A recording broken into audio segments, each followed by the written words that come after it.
नमस्कार दोस्तों, क्या आप जानते हैं कि रोबोट्स में डिजिटल ट्विन क्या होता है और हम रोबोट्स को सिमुलेशन में ट्रेन क्यों करते हैं? डिजिटल ट्विन का मतलब होता है किसी असली फिजिकल चीज का डिजिटल अर्थात वर्चुअल कॉपी बनाना।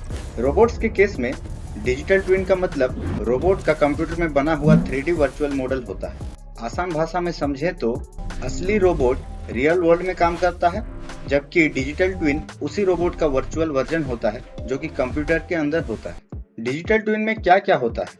डिजिटल ट्विन सिर्फ शेप नहीं होता है, इसमें शामिल होता है 3D मॉडल अर्थात डिजाइन, सेंसर्स का डाटा जैसे कैमरा, तापमान और दूरी, मूवमेंट और फिजिक्स अर्थात कैसे चलेगा एंड कैसे मुड़ेगा, एआई बिहेवियर कैसे सोचेगा एंड डिसीजन कैसे लेगा। यानी यह एक जीवित डिजिटल कॉपी होता है।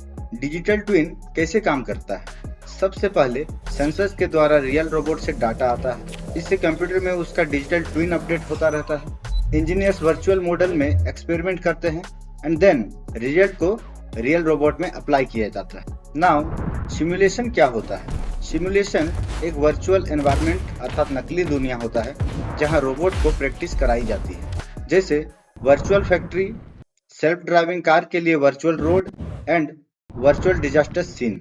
अब आप सोच रहे होंगे कि रोबोट्स को सिमुलेशन में ट्रेन क्यों करते हैं? चलिए इसके कुछ कारणों को समझते हैं। नंबर 1, सुरक्षित अर्थात सेफ टेस्टिंग। असली दुनिया में टेस्ट करना खतरनाक हो सकता है, जबकि सिमुलेशन में बिना रिस्क के टेस्टिंग होती है। उदाहरण के लिए आग, एक्सप्लोजन, एक्सीडेंट जैसी सिचुएशंस। नंबर 2, कम खर्च अर्थात कॉस्ट सेविंग।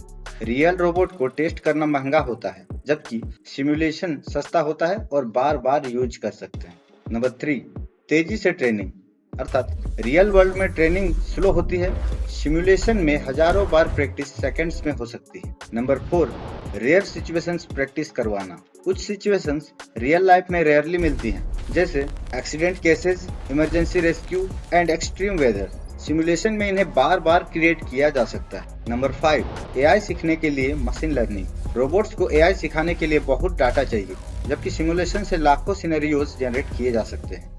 आशा करता हूँ कि आपको रोबोट्स के डिजिटल ट्विन्स के बारे में ये जानकारी अच्छी लगी होगी।